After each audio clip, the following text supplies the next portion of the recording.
turning on captions left, right. So, thanks very much for joining us. How are you? Yeah, no, good, thank you. It's a Friday. You've got to just talk. Stop me having to do all the talking. There's too much thinking involved. No, I'm teasing. So, introduce yourselves. Danielle, why don't you go first? Yeah, sure. Well, so my name's Danielle. I'm a postdoc at the University of Oxford. Recently got a new job. So I literally moved 5 minutes down the road, so I haven't gone very far. And now I'm at the Centre of Statistical Medicine, looking at the safety and benefit of drugs for people living with certain conditions, and still focusing on like dementia and Parkinson's, but using real world data, which is basically medical records from your GP or hospital or anything like that. So we do lots of different things. So that's interesting. I'm gonna ask you questions now before we go into more detail. So these drugs must be safe in the first place because they were licensed. But are we talking about what makes them unsafe? Is it when they're given to certain people or when they're used in certain combinations? Why would we need to think about safety more? So yeah, that's a great question. So when they do clinical trials, and also I'm not a clinician, by the way, so anything I say or any drugs or anything that I mention, you need to speak to your GP. Remember, anybody who has any questions, you can post them in the chat or use hashtag Chatathon. Yeah, definitely, that's the plug. So yeah, so obviously you have clinical trials and they only select certain people, and they're also very small. They can be quite small trials. But sometimes we don't know some side effects of certain medications or how well they're tolerated until they're out on the general market. So out like people taking them, and we have like access to millions and millions of patient records. So yeah, so it can be that sometimes they cause like sometimes of sickness, like sleep, sleepiness, or the other way, not being able to sleep and things like that. So it's being able to like harness or generate evidence using millions and millions of records of people's information, anonymized, so we don't know who they are, to help guide maybe like, okay, if you're taking a certain anti-dementia drug, maybe not taking other types of drugs that might kind of affect the effectiveness or give other side effects and things like that. So it's just helping clinicians with like what other drugs they can take, or what sort of maybe decisions of which drugs they can prescribe to people. Because that's one of the issues, isn't it? Because of course, with so many different drugs available, and with people living with dementia having so many other conditions that they might be taking medicines for, the minute you start to talk about not just taking one or two drugs, but taking 3, 4, 5 different drugs a day, you can't, or can you possibly test for all the different combinations of different drugs to see what the potential impact is? How far do you go with that?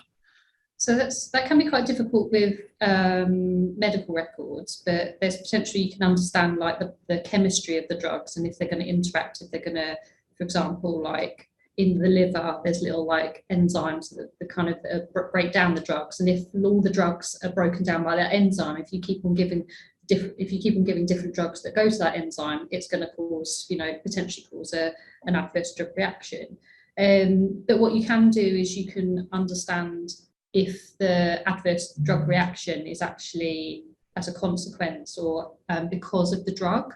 Like, so if you're given an anti-dementia drug and then that causes sickness, and then a doctor prescribes you an anti-sickness pill, that's not because you've developed sickness as a medical condition, it's due to the drug. So by understanding this, we call it prescription cascade, you can then review people's medications and maybe go, okay, maybe we should prescribe a certain class or a certain type of anti-sickness that won't, or look at the different drugs that people are taking to stop that happening. It's brilliant that this is happening, because I imagine so many people are watching won't necessarily think of that and how complex that is. You go to your pharmacy and you think, oh, your pharmacist will know if 2 drugs are going to cause a bad combination, but they don't necessarily. And it's only from your research that they have that information to be able to inform them beyond the obvious things, like they mentioned grapefruit before. Grapefruit can have. Yeah, that's a good one. Yeah, because it interacts with a certain enzyme in the liver. Yeah. Laura, I'm going to come to you now, because you're not exactly you've been paired up with Danielle, but I realize you're not doing the same thing at all, are you? This is one of those slightly random pairings, because yours isn't about drugs, right? No, not directly, but it doesn't mean that we haven't worked together on lots of bits and pieces. So I can try and merge the two, or I can. If you could create some tenuous link, it would make me look. I'll see what I can quite do. so inept.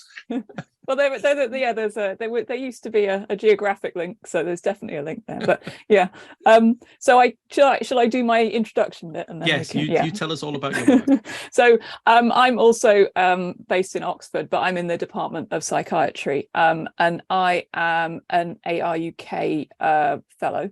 And my interest is in understanding the relationship between dementia and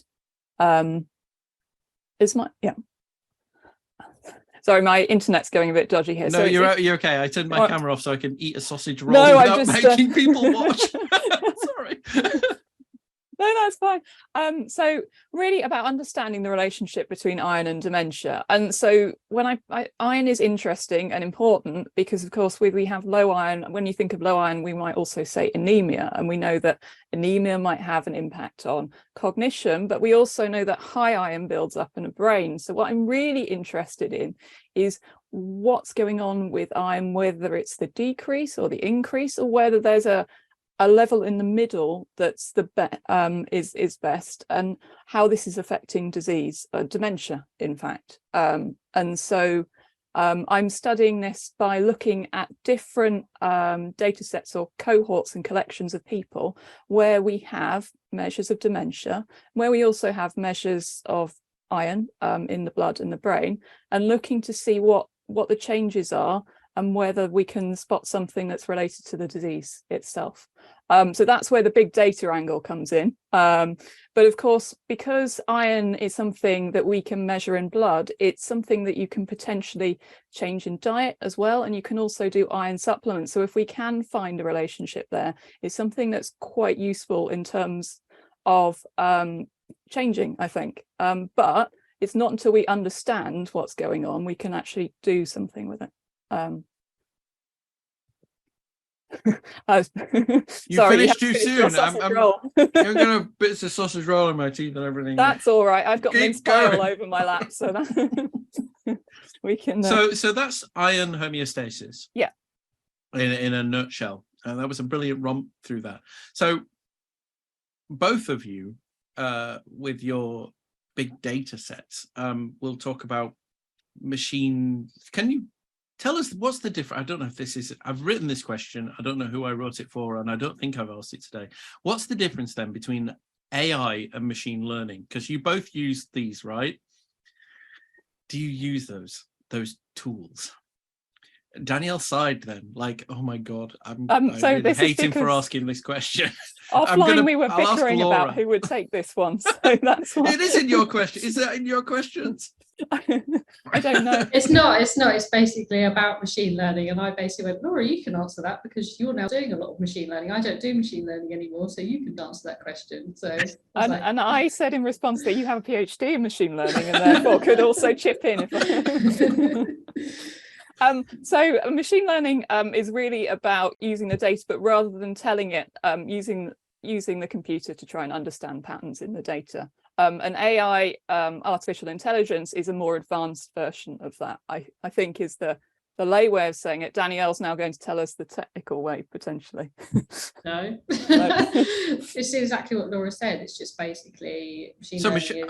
So machine learning, initially, I've already talked about this. So if anybody's already watched All Day, my only example that I know of was that the retinal eye study from Moorfields, where what was that, using Big Blue or Deep Blue or one of those, where they gave it lots of eye scans and told it what the results show. And so then eventually the computer could say, okay, that eye scan on a basis of a 90% accuracy is the same as this other one before. Mm-hmm. And I'm guessing AI goes a little bit further than that, in so much as it doesn't just base it on previous results. It says, right, okay, now I want you to predict what kind of next scan am I going to maybe give you? Or if I give you a 46-year-old who's got this information, it'll say, okay, I think that person has this, which is very clever stuff. Does that mean you're both experts at coding and stuff like that? Are you Oh, both I coding? love coding. That's my favourite bit of my job. I love doing coding, but not like machine learning. No. But you can get, the thing is nowadays it's somebody's already developed the code for you and they wrap it up in a little package, and then you can just like implement that code. So it's applied machine learning. Somebody else has done away and coded it, but yeah. So both of your work, it doesn't involve being in a lab and doing this. You're both you work fundamentally at computers. Yes. And big, clever computers. I'm on a laptop. I use a laptop because I hook up to a set. So there are clever computers in the cloud that Yeah. you then attach to. No, I think that happens when you're using these bigger data sets. The data is not local anymore. It becomes on servers or in cloud. So you can work remotely or any way that you have the connection to the server or the cloud. So the resource there is the big servers and the big compute power in the clouds. And so, again, do you know what? It's been a common theme through today. I can't help but notice that the common theme has been the importance of data and data sets, particularly everybody who's working on the clinical side and on the fundamental science side of things. The value of that data and capturing this as much information as we can about people has been such a key thing. And so we hope anybody who's watching, who has any opportunities to get involved in whether these, the different data studies, will try and find links to all of these and put them on the website for you to potentially find other ways to get involved. So what's exciting you about your work right now, Danielle? Yeah, because I think my excitement is because I've started a new job, so I'm doing lots of new things. It's about understanding like who are these people? Who are the people who are living with dementia or living with Parkinson's? What do they look like? And what sort of drugs are they taking, like as treatments, and what other drugs are they taking? And then using that to then do some modelling or describing them and understanding, okay, are there any drugs that they are taking that could potentially, like, they could not be taking, or the safety and things like that. So that's the thing, and applying lots of cool methods. I've just thought of an awesome new service. Back to the Zinc. So we've had Zinc on earlier saying, right, have you thought of an idea for a new business or service? This is a website where you put in who you are and you say what drugs you're on, and then it goes down this decision tree at the bottom that says, ooh, you've just flagged up two things that might be a bit of a bad combo, or actually maybe if you stop, no, that'd be bad, wouldn't it? People had stopped taking their drugs that they we don't want that. We don't want that. Maybe I didn't think that one through. Always speak to your clinician and your GP before you would stop taking any medication. Well, maybe it's a decision tool for GPs to use then, rather than one definitely. People can use themselves. But this is the problem. I mean, is that an issue, actually? This is going completely off topic, about how much we rely upon the ever-pressured clinical person's time to say, ooh, we don't go near that unless we get a GP to look at it, or a pharmacist or something like that. And actually creating safe tools that allow people to use this themselves could take some pressure off the system elsewhere. And people want to be empowered to do some of that stuff for themselves these days, don't they, as well? They don't want to have to. How can you safely potentially do that? Well, there are systems. There are systems. Yeah, this is very hard. I was just thinking, how am I going to answer this? So there are systems, like if you have side effects from a drug, I think it's the yellow card system. There are systems that if you are having side effects, then you record those. And when you open up your drug packet or your prescription, there's the insert that has all of the information in it. So you always read that and all that sort of stuff. You're supposed to anyway. I know probably most people don't. But yeah, they have information in there about possible side effects. But if there are other side effects, that there's this yellow card system. And also, speaking to your GP or pharmacist as well. Pharmacists, like, undervalued, like, people. They study all the stuff about the drugs, so they know a lot about the drugs and their interactions and stuff. So yeah. That was dramatic. I knew that was going to happen. Sorry. Got to jump up and wave. It's fine. Do you know what? Things are tight right now, and not all of it. You've got to be able to pay the electric. Are you at the university? Have they made? Well, that's a well done, Oxford University, for making your lights automatically go off on empty rooms. I think that's a brilliant piece of work. Yeah. Well done.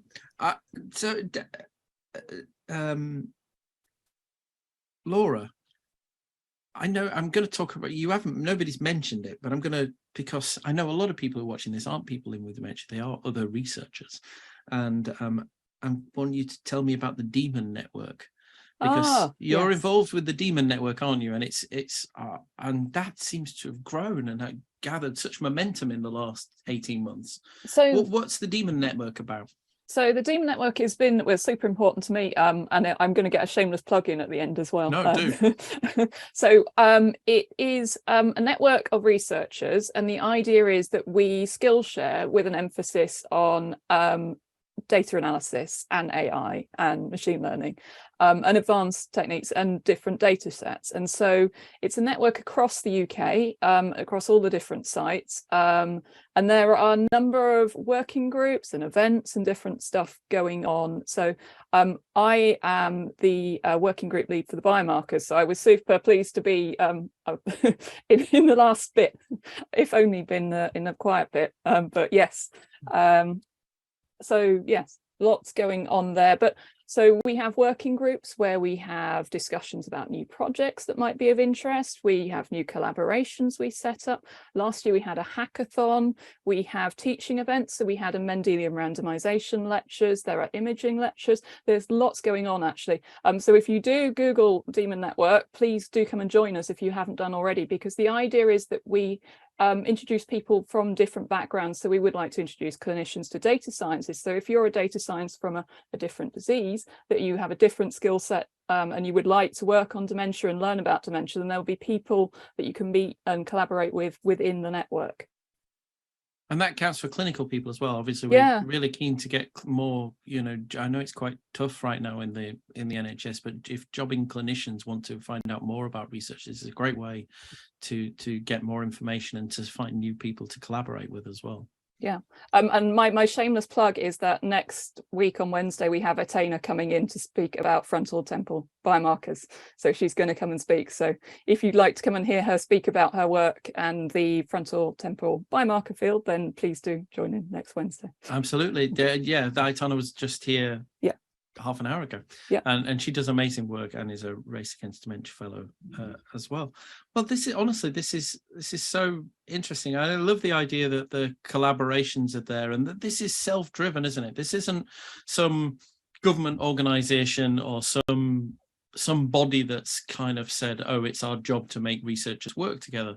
This is I want to give David Llewellyn credit, but it's David Llewellyn and others, I'm sure, that are working with David, not to mention anybody else, or not to mention anybody else that's involved. But this is self-driven. It's just researchers going, hey, this would be a good thing to do. Yeah, and it's not just UK based either. There is an American and there are global representatives. So it's for everybody really.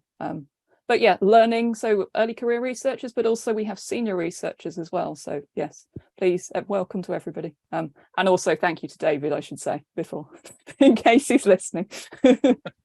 I've just had a minor panic in so much as the next person that's just joined who you can't see in the room isn't the next piece of paper that I've got in my list. So I've forgotten who's coming next and what they're going to talk about, but I will get to that. Brilliant, thank you so much. And is there anywhere, I'm guessing you don't necessarily need, do you need people, Laura? Do you need volunteers to come forward and participate in your iron work, or is this from the data sets purely? Well, it's always great to have interest. And again, I think you've spoken about places where people can volunteer for the cohorts that are already out there. So I'm working on cohorts that people have already collected the data.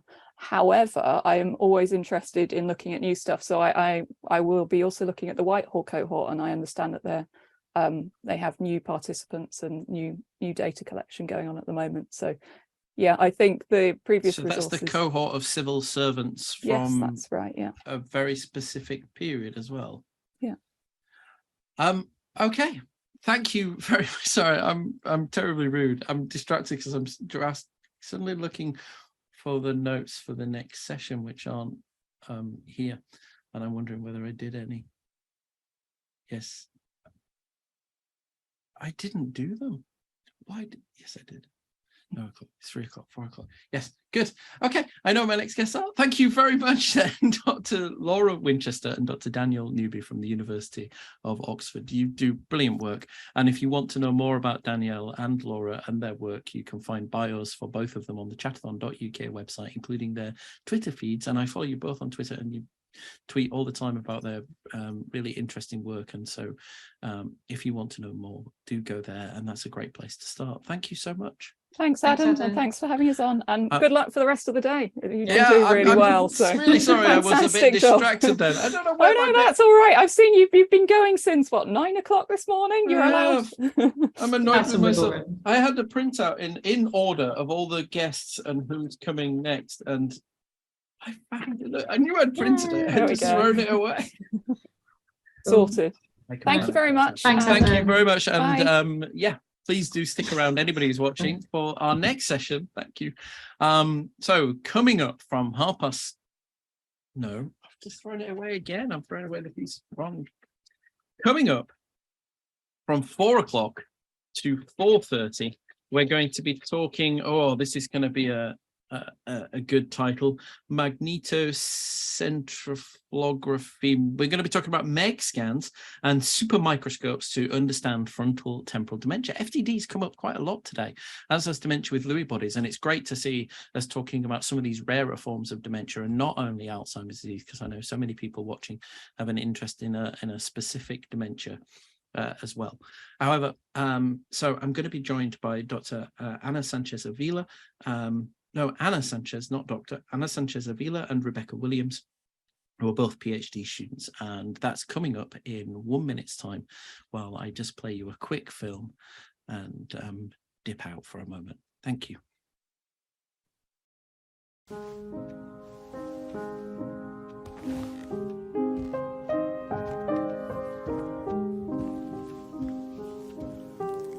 What time should we leave tomorrow? I think about 8. What do you reckon? Yeah, that sounds about right.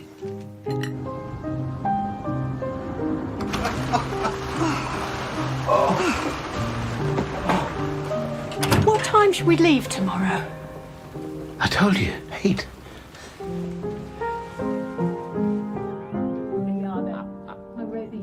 What time should we leave tomorrow? We're leaving at 8, Jane.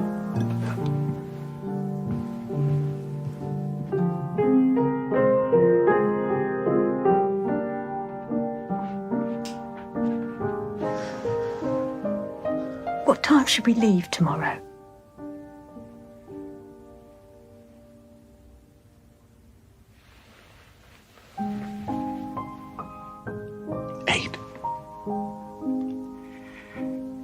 I think we should leave at 8.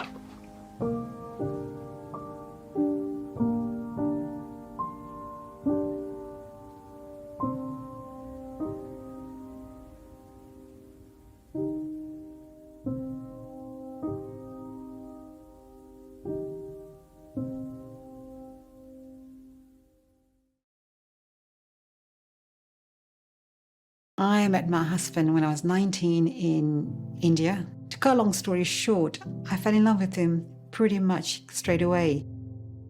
So there was lots of evidence, but I didn't really pick it up. First one I remember really clearly is when shopping, and I said, "Can you pass me a pack of crisps?"